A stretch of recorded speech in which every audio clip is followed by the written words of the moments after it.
You know, after 40 years on this bench, I thought I had seen everything.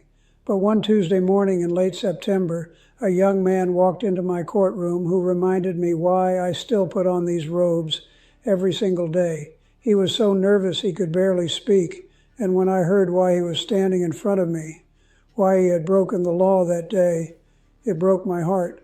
What happened next, the decision I made, it's something I think about often. Because sometimes justice isn't about punishment. Sometimes it's about understanding the weight that people carry and giving them a chance to keep moving forward. Let me tell you exactly what happened that morning, because this is a story about hope, second chances, and what happens when someone is trying their best in a world that keeps knocking them down. But before I tell you this whole story, do me a favor. Hit that subscribe button and drop a comment telling me where you're watching from. Because what I'm about to share with you is something that needs to be heard. Trust me, you won't want to miss a single word of this. I've been a judge in Providence, Rhode Island for 40 years now. 40 years. Sometimes I can't believe it myself. Every morning I wake up at 6 o'clock, make my coffee, kiss my wife goodbye, and drive the same route I've driven since 1985. I pass the bakery on Federal Hill, where my father used to buy bread when we were kids. I see the church where I got married. I pull into the courthouse parking lot at exactly 8:15, and I walk through those heavy wooden doors with the same sense of purpose I had on my very first day. My father came to this country from Italy with nothing, absolutely nothing. He worked in construction, broke his back every single day to give us a better life. He used to tell me something every morning before I left for school. He'd put his hand on my shoulder and say, "Francesco, remember this. It doesn't matter where you come from or how much money you have. What matters is how you treat people. What matters is your character." I never forgot those words, not once in 40 years. When I became a judge, I promised myself something. I would never forget where I came from. I would never forget that the people walking into my courtroom aren't just case numbers. They're human beings. They're somebody's son or daughter, somebody's mother or father. They have stories, struggles, dreams, fears, and yes, sometimes they break the law. But my job isn't just to punish. My job is to understand, to listen, and to deliver justice with compassion.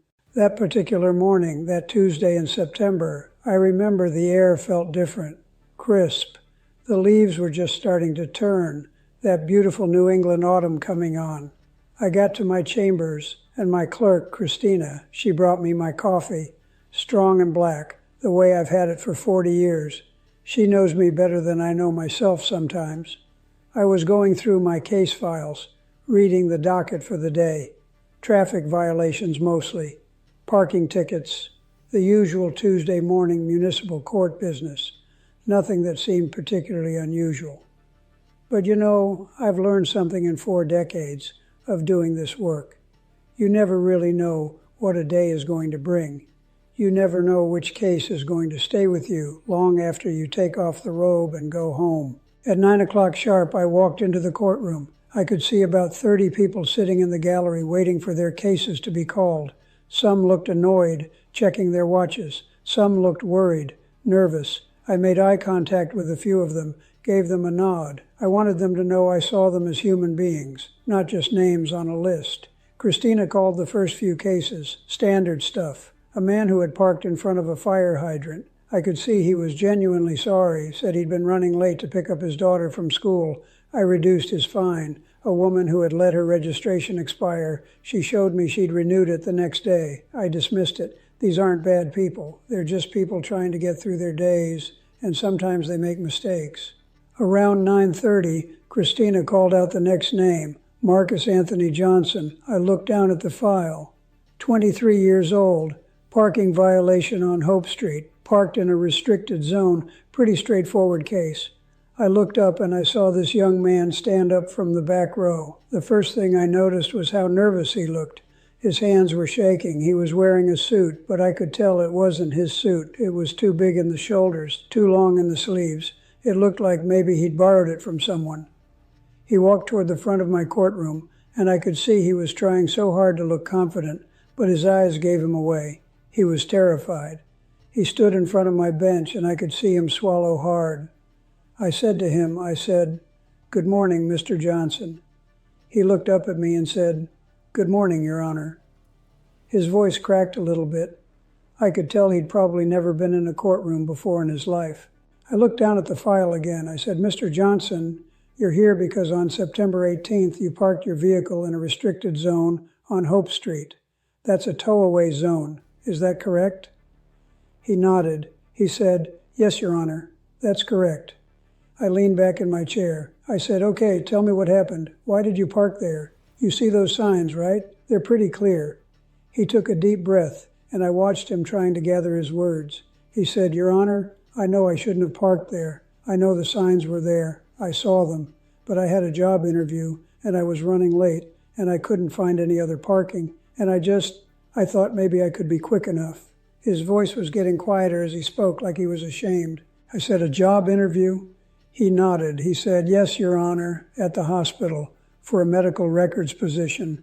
I looked at him, and something about the way he said it, the hope and desperation mixed together in his voice, it reminded me of my own son when he was that age, trying to find his way in the world. I said, "How did the interview go?" He looked surprised that I asked. Most people probably expected me to just tell him he's fine and move him along.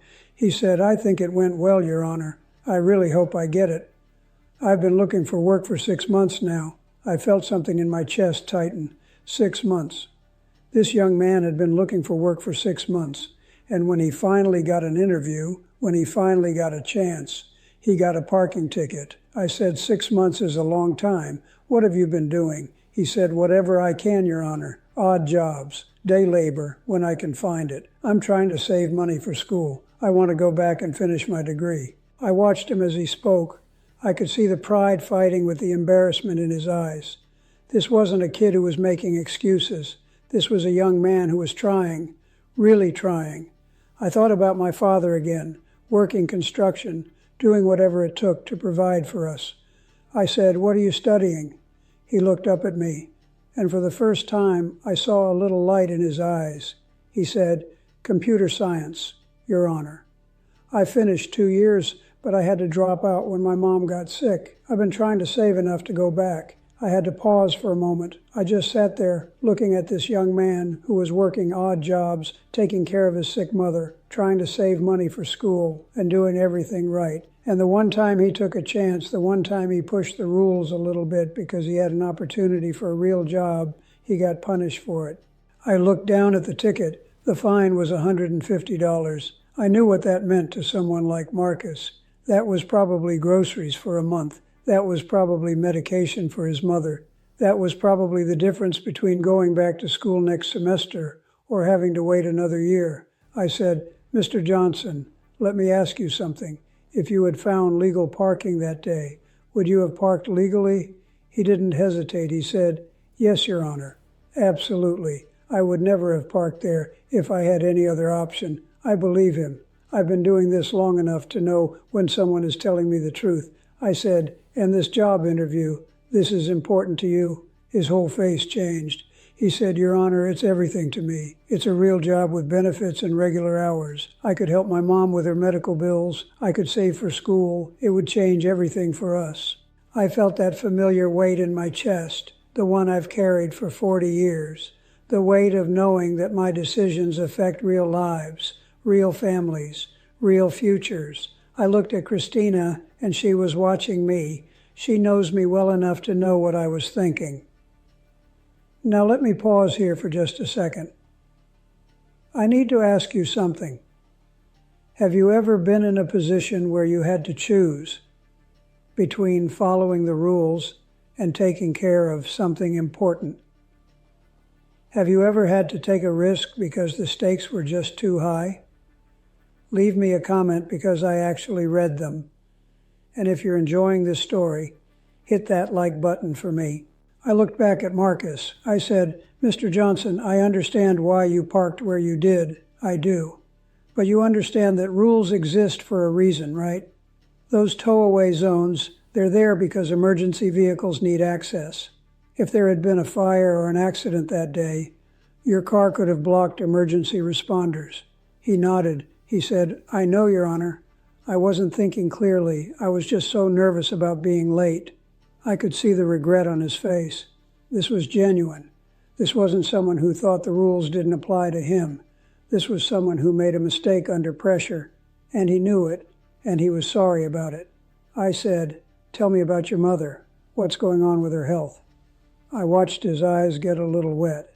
He said, she has diabetes, Your Honor, and her kidneys aren't doing well. She's on dialysis 3 times a week. I take her to her appointments when I can. She can't work anymore, so it's just me taking care of both of us. My God, this kid, 23 years old, and he's taking care of his sick mother, trying to find steady work, trying to go back to school, trying to build a future. And I'm sitting here with the power to either help him or knock him down further with a fine he probably can't afford. I thought about my own mother. She passed away 15 years ago, but I still think about her every single day. She was the kindest person I ever knew. When I was growing up, we didn't have much money, but she always made sure we had everything we needed. She would have done anything for us, and I would have done anything for her. I looked at Marcus, and I saw my younger self. I saw my father. I saw every person who ever struggled to do the right thing in a world that makes it so damn hard sometimes. I said, Mr. Johnson, when do you think you'll hear back about the job? He said, they told me within 2 weeks, Your Honor. I'm hoping any day now. I could hear the hope in his voice, fragile and desperate. I made my decision. I picked up my pen and I wrote something on the file in front of me. I said, Mr. Johnson, I'm going to do something for you today. I'm going to dismiss this ticket. The fine is gone. You don't owe anything. I watched his face change. His eyes went wide. He said, Your Honor, he couldn't believe what he was hearing. I said, you heard me right. Case dismissed. You're free to go. He just stood there, frozen. I could see tears forming in his eyes. He said, Your Honor, I don't know what to say. Thank you. Thank you so much. His voice broke on the last word. I held up my hand. I said, wait, I'm not finished. I want you to do something for me. I want you to promise me that when you get this job, and I believe you will get this job, you're going to work hard. You're going to show them what kind of person you are. You're going to make your mother proud. Can you promise me that? He was crying now, not even trying to hide it. He said, I promise, Your Honor. I swear to you I will. I'll work harder than anyone there. I nodded. I said, I know you will. I can see it in you. You've got character. You've got heart. Those things matter more than anything else. I paused, and then I said something else. I said, and Marcus, when you do get back to school, when you finish that computer science degree, I want you to remember this day. I want you to remember that somebody believed in you when you needed it, and someday, when you're in a position to help someone else, I want you to pay it forward. Can you do that for me? He nodded, wiping his eyes. He said, yes, Your Honor, I will. I promise I will. I said, good. Now go call your mother and tell her the good news, and good luck with that job. You're going to do great things, son. He stood there for another moment like he couldn't quite believe what had just happened. Then he said, thank you, Your Honor. God bless you. And he turned and walked out of my courtroom. I watched him go, and I saw him stop in the hallway. Through the window, I could see him on his phone, probably calling his mother just like I told him to. I saw him smile, really smile, for the first time since he'd walked in. Christina looked at me and smiled. She's seen me do things like this before. She knows my heart. She said quietly, that was a good thing you did, Judge. I said, I just hope it makes a difference. She said, it will. You know it will. I felt good about that decision. I felt like maybe I'd done something right, something that mattered. This is why I became a judge, not to punish people for the sake of punishment, but to use wisdom and compassion to help people when they need it most. The rest of the morning continued. More cases, more people, more stories. Around 11 o'clock, Christina called another case. Sarah Mitchell, parking violation on Thayer Street. Expired meter, standard stuff. A woman in her 40s walked up. She looked tired, like she'd been up all night. I said, good morning, Ms. Mitchell. She said, good morning, Your Honor. I could hear the exhaustion in her voice. I said, you're here for an expired meter on Thayer Street. What happened? She sighed. She said, "Your Honor, I was visiting my father in the hospital. He had emergency surgery. I put money in the meter, but the surgery took longer than expected, and I lost track of time. I didn't even think about the meter. I looked at her. I said, 'How's your father doing?' She smiled a little bit. She said, 'He's okay. Thank you for asking. He's recovering well.' I said, 'That's good to hear. I'm glad he's okay.' She looked surprised that I cared enough to ask. I looked at the fine. $25, nothing major, but still money. I said, 'Ms. Mitchell, I understand what happened. Family emergencies, they take priority. I'm going to reduce this fine to $10. She said, 'Thank you, Your Honor. That's very kind.' I said, 'Just take care of your father. That's what matters.' She paid a reduced fine and left. I could see the relief on her face. $10 instead of $25 might not seem like much, but to someone dealing with medical bills and hospital visits, every little bit helps. I'm going to be honest with you. These are the cases that make me love this job. These are the moments when I can look at the human being in front of me, understand their situation, and make a decision that helps rather than hurts. The law is important, absolutely, but mercy, compassion, understanding, these things are important too, maybe even more important. Around 11:30, I took a short break. I went back to my chambers, drank some water, looked at the next batch of cases. Christina came in and said, "You've got about 10 more cases this morning, Judge, mostly parking and traffic stuff, 1 speeding ticket." I said, "Okay, let's keep moving." I walked back out into the courtroom. I sat down at my bench and looked out at the people waiting. That's when I noticed him. A young guy, maybe 19 or 20, sitting in the back corner. He was wearing jeans and a t-shirt, and he looked absolutely miserable. His leg was bouncing up and down nervously. He kept checking his phone, then putting it away, then checking it again. Something about him caught my attention. I don't know what it was. Maybe just the look on his face. Pure anxiety. I made a mental note to pay attention when his case was called. Christina called the next few cases. A guy who ran a red light. I could see on the police report that it was barely red, just turned. He had a clean driving record. I reduced his fine. A woman who was caught on her cell phone while driving. She admitted it immediately, didn't make excuses. I appreciated the honesty. I gave her the standard fine, but suspended half of it contingent on her completing a safe driving course. Then Christina called out the name, David Chen, parking violation on Benefit Street, illegal parking in a residential permit zone. The young guy from the back corner stood up. I watched him walk toward me, and I could see his hands trembling. He looked like he might throw up. He stood in front of my bench and said, "Good morning, Your Honor." His voice was barely above a whisper. I said, "Good morning, Mr. Chen. Speak up a little bit. I need to hear you." He cleared his throat and said a bit louder, "Good morning, Your Honor. Better." I looked down at the file. I said, "You parked on Benefit Street in a residential permit zone. You don't have a permit for that area. Is that right?" He nodded. He said, "Yes, Your Honor. That's correct. I did park there." I said, "Okay, tell me what happened. Why did you park there?" He took a deep breath, and I could see him trying to steady himself. He said, "Your Honor, I had a job interview. It was on Benefit Street. I drove around for 20 minutes looking for parking, but I couldn't find anything. I was already 10 minutes late, and I was so worried I was going to miss the whole interview, so I parked in the first spot I found. I knew it was probably not allowed, but I thought maybe I could just be quick." I listened to him, and something about his story felt familiar. Another job interview, another young person trying to get ahead, another parking ticket for someone who was just trying to do the right thing. I said, "How did the interview go?" He looked up at me, and I could see a little bit of hope in his eyes. He said, "I think it went really well, Your Honor. It was for an internship at a law firm. I'm a sophomore at Brown. I'm studying political science. I really want to go to law school after I graduate."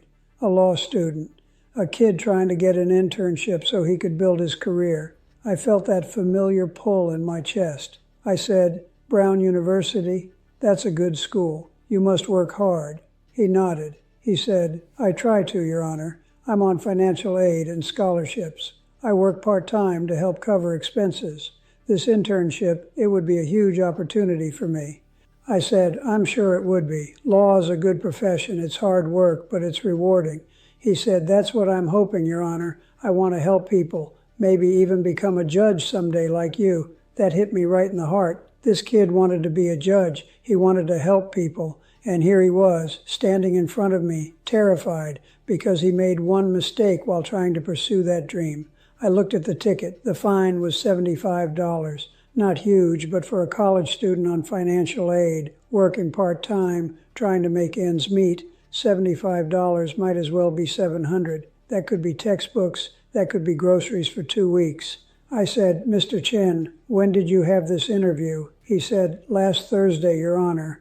That was 5 days ago. I said, "Have you heard back from them yet?" He shook his head. He said, "Not yet. They said they were interviewing several candidates and would let us know in about a week." I could see how much this meant to him. I could see the stress he was carrying, worrying about the interview, worrying about the ticket, worrying about money, worrying about his future. And he was only 19 or 20 years old. When I was that age, my biggest worry was what girl I was going to ask to the dance. I thought about what my father used to tell me. He'd say, "Francesco, when you have the power to help someone, you help them. You don't think about it. You don't make excuses. You just help, because someday you might need help too." I made my decision. I said, "Mr. Chen, I understand why you parked where you did. You were under pressure. You were trying to get to an important interview.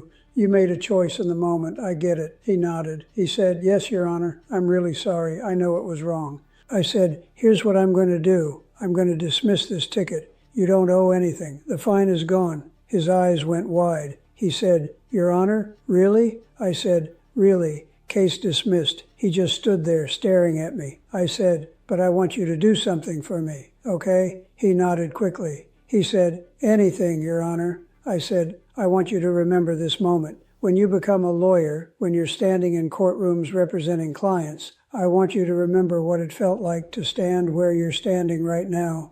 I want you to remember that every person you represent is a human being with hopes and fears and struggles. Can you remember that?" He was getting emotional. His voice cracked when he said, "I will, Your Honor. I promise I'll never forget this." I said, "Good. And David, I want you to know something. You're going to make a great lawyer. I can tell. You've got integrity. You've got drive. You're going to help a lot of people in your career." Tears were running down his face now. He said, "Thank you, Your Honor. Thank you so much. This means everything to me." I said, "You're welcome. Now go study hard. And when you get that internship, and I have a feeling you will, you work harder than everyone else there. You show them what you're made of." He nodded. He said, "I will, Your Honor. I promise." And then he said something that I'll never forget. He said, "Your Honor, if I do become a judge someday, I want to be just like you. I want to treat people with the same kindness and understanding you showed me today." I had to take a moment. This kid, this 19-year-old college student, was telling me that I had inspired him, that I had shown him what kind of judge he wanted to be. I felt my eyes get a little wet. I said, "That's the best thing anyone said to me in a long time, David. You've made my day. Now go make yours." He smiled, really smiled, and said, "Thank you, Your Honor. God bless you." And he walked out of my courtroom. I watched him go, and through the window, I could see him stop in the hallway and just stand there for a moment, like he was processing what had just happened. Then he pulled out his phone, probably to call his parents or a friend. I saw him laughing, relieved, happy. Christina looked at me and shook her head with a smile. She said, "2 in 1 day, Judge? You're getting soft in your old age." I laughed. I said, "Maybe I am. But those are good kids. They deserve a break." She said, "They do, and you gave it to them. That's why people love this courtroom." Look, I need to ask you for a favor. If this story is resonating with you, if you're getting something out of it, hit that subscribe button for me. It helps me share these lessons with more people who need to hear them.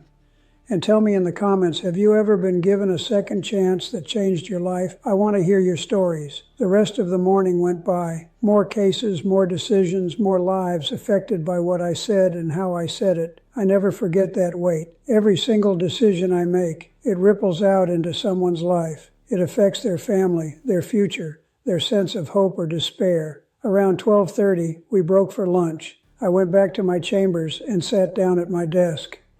I was tired, but it was a good tired, the kind of tired you feel when you've done meaningful work.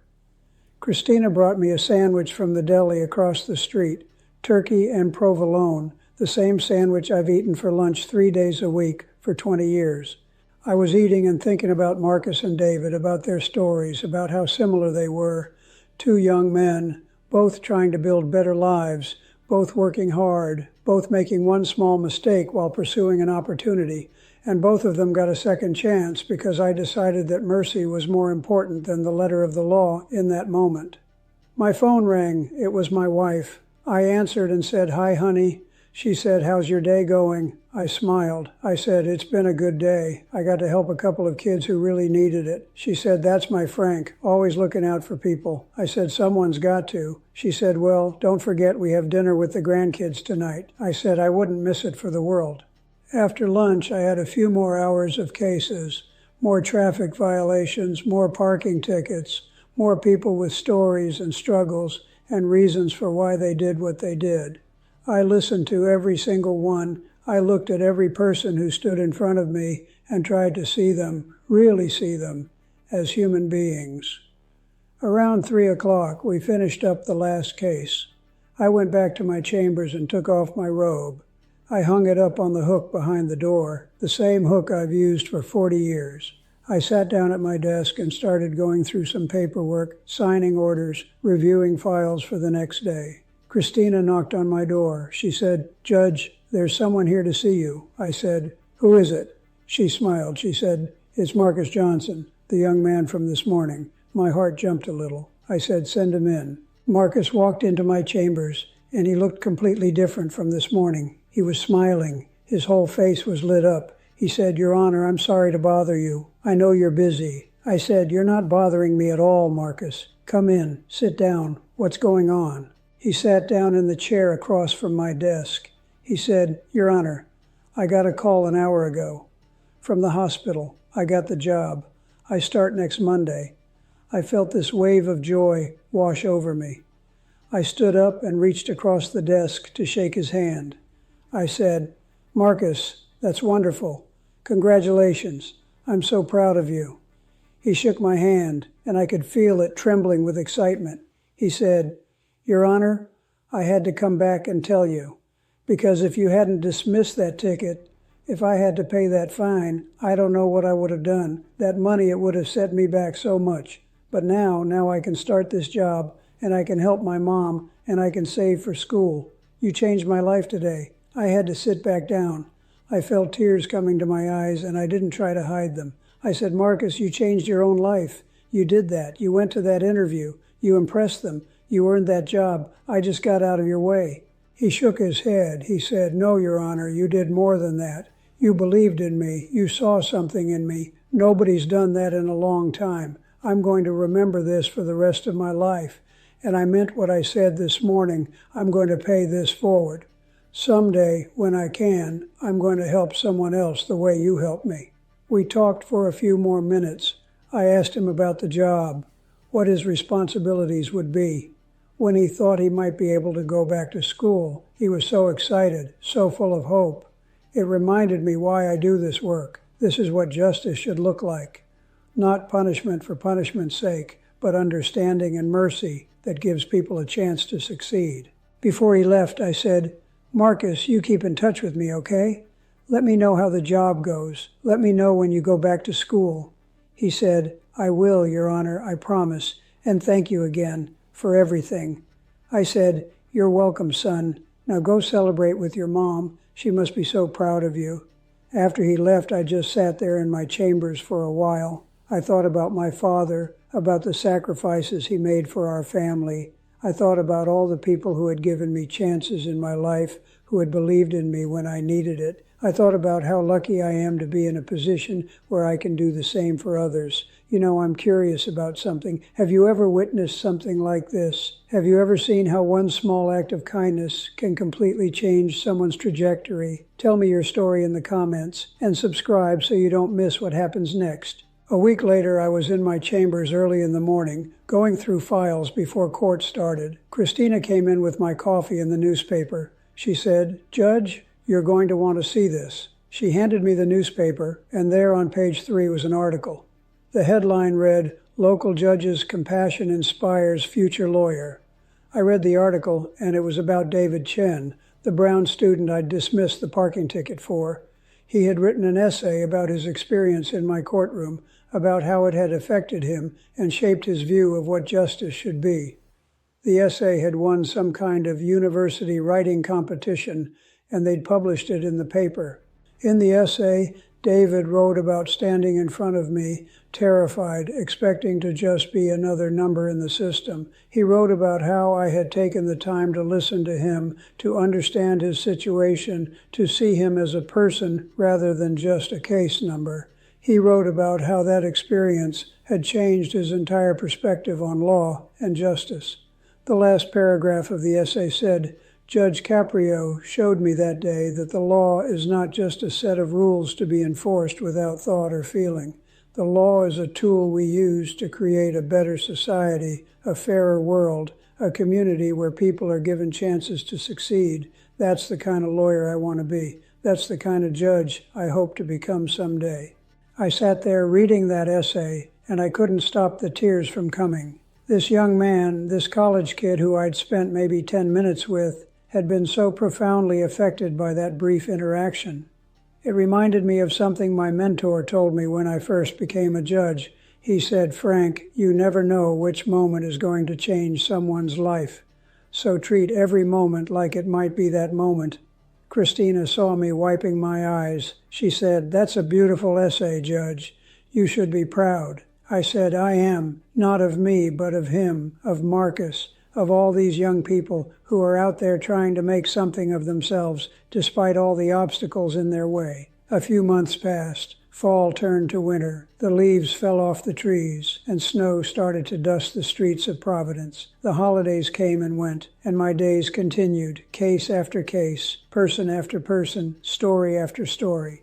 One morning in early January, I got a letter in the mail at the courthouse. It was addressed to Judge Frank Caprio, and the return address said, Marcus Anthony Johnson. I opened it immediately. The letter read, Dear Judge Caprio, I hope this letter finds you well. I wanted to write to you to give you an update on my life and to thank you once again for what you did for me. I've been working at the hospital for 3 months now, and it's going great. I love the work, and my supervisors have told me I'm doing an excellent job. I was even given a small raise last month. My mother's health has improved a little bit. We've been able to afford better medication and more regular doctor visits thanks to my steady income and the health insurance from my job. She asks about you often. She calls you the angel judge. I've been saving money every paycheck, and I'm proud to tell you that I've enrolled in night classes at the community college. I start next month. It's going to take me longer to finish my degree this way, but I'm determined to do it. I think about what you said to me that day in your courtroom. You told me to work hard, to make my mother proud, and to pay it forward someday. I promise you I'm doing all of those things. I will never forget your kindness and your belief in me. Thank you for seeing me as a person and not just a case number. Thank you for giving me a chance when I really needed one. With deepest gratitude, Marcus Johnson. I read that letter 3 times. I kept it in my desk drawer, and sometimes when I'm having a hard day, when I'm dealing with difficult cases or feeling tired, I take it out and read it again. It reminds me why I do this work. It reminds me that what we do matters, that our choices affect real lives in real ways. In April, I got another surprise. I was walking through the courthouse hallway, heading to my courtroom, when I saw David Chen. He was wearing a suit, carrying a briefcase, and talking to one of the attorneys. I stopped and said, David, is that you? He turned around, and his face lit up. He said, Judge Caprio. He came over and shook my hand. I said, what are you doing here? He said, I'm interning with Attorney Morrison's firm. I got the internship I interviewed for. I've been working here since January. I was so happy to see him. I said, that's fantastic, David. How's it going? He said, it's incredible, Your Honor. I'm learning so much, and I'm keeping my promise to you. Every time I interact with a client, I remember what it felt like to stand in your courtroom. I try to treat everyone with the same respect and understanding you showed me. We talked for a few more minutes. He told me about law school applications he was working on, about his plans for the future. Before we parted ways, he said, "You know, Your Honor, I carry a copy of the transcript from my hearing with me." He pulled out a folded piece of paper from his briefcase. He said, "I read it sometimes when I need motivation. It reminds me of the kind of person I want to be." After he walked away, I just stood there in the hallway. I thought about the ripple effects of our actions. I thought about how one decision, one moment of compassion, can spread out and touch lives in ways we never expect. Before I tell you the end of this story, let me ask you this. Do you think compassion has a place in the courtroom, or should the law be applied strictly, no exceptions, no matter what? I genuinely want to know what you think. Leave me a comment because I read every single one. I've been thinking about something lately. After 40 years on this bench, I've seen thousands and thousands of people. I've heard every excuse, every story, every plea for mercy. And what I've learned is this: people make mistakes. Everyone does. Rich, poor, young, old, educated, uneducated. We all make mistakes. But the question isn't whether someone made a mistake. The question is, what are we going to do about it? Are we going to crush them under the weight of that mistake, or are we going to give them a hand up and a chance to do better? I've always believed that the purpose of law isn't just to punish, it's to guide, it's to teach, it's to protect the community, while also recognizing the humanity in every person who stands before the court. And sometimes the most just thing we can do is show mercy. That doesn't mean I let everyone off the hook. Far from it. When someone shows me disrespect, when someone is arrogant or unrepentant or clearly doesn't care about the harm they've caused, I throw the book at them. But when I see someone like Marcus or David, someone who is genuinely trying to build a better life, someone who made one mistake while pursuing an opportunity, I see that as a moment where mercy can do more good than punishment. My father used to say that you can tell a lot about a person by how they treat those who can do nothing for them. When I'm on that bench, I have all the power in that relationship. The person standing in front of me has none. They're at my mercy, and that's a responsibility I don't take lightly. I think about my legacy sometimes. When I'm gone, when someone else is sitting in my chair, what will people remember about me? I don't need buildings named after me. I don't need statues or plaques. What I hope is that people remember me as someone who cared, someone who listened, someone who tried to balance justice with compassion. Last month I ran into Marcus again. I was having lunch at a restaurant in Providence, and he was there with his mother. He saw me and came over to my table. He introduced me to his mom, a kind-looking woman in her 60s. She grabbed my hand with both of hers and said, "Judge Caprio, you saved my son. You gave him a chance when he needed it most. Thank you." I didn't know what to say. I just held her hands and said, "Your son saved himself. He's a good man. You raised him right." She had tears in her eyes. She said, "God bless you, Judge. We pray for you every night." Marcus told me he'd finished his first semester of night classes and was doing well. He said he was up for a promotion at the hospital. He said his mother's health had stabilized. He was thinking about maybe becoming a nurse himself someday so he could help people the way the nurses at his mother's dialysis center had helped her. You know what keeps me doing this job after 40 years? Moments like these. Seeing that compassion can change lives. Seeing that giving someone a second chance isn't being soft on crime. It's being smart about justice. If this story is restoring your faith in the legal system, show me by hitting that subscribe button and that like button. Share this with someone who needs to see it. I think about David, too. I heard he got accepted to Harvard Law School. Harvard. That kid who stood in my courtroom shaking with fear is going to Harvard Law School. When Christina told me, I got choked up. That's the kind of thing that makes 40 years of this work worth it. You know, in my career, I've sent people to jail. I've imposed harsh fines. I've taken away licenses and privileges, and sometimes that was exactly what justice required. But I've also dismissed cases, reduced fines, given second chances, and I've found that those moments of mercy often do more to change behavior and improve lives than punishment ever could. There's a difference between someone who is trying and someone who doesn't care. There's a difference between a mistake made under pressure and a deliberate disregard for the law. My job is to figure out that difference and respond accordingly. Marcus and David, they weren't criminals. They weren't bad people. They were young men trying to improve their lives, and they made small mistakes while doing so. The punishment for those mistakes, the financial burden of those fines, could have derailed everything they were working toward. And for what? To prove a point? To stick to the letter of the law without considering the spirit of it? I chose mercy. I chose to give them a chance. And look what happened. Marcus is working, helping his mother, going back to school. David is in law school, learning to be an advocate for others. Both of them are contributing to society, paying taxes, helping their families, pursuing their dreams. If I had just imposed those fines without thinking, without caring, maybe they still would have succeeded. Maybe. But maybe not. Maybe that $75 or that $150 would have been the thing that broke them, that made them give up, that sent them down a different path. We'll never know what would have happened, but I do know what did happen, and I'm proud of it. I'm not telling you these stories to make myself look good. I'm telling you these stories because I want you to understand something important. We all have moments in our lives when we have power over others. Maybe you're a boss and you have to decide whether to fire someone who made a mistake.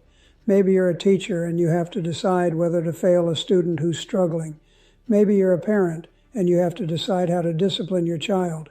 In those moments, remember that you're not just enforcing rules. You're affecting a life. You're either building someone up or tearing them down.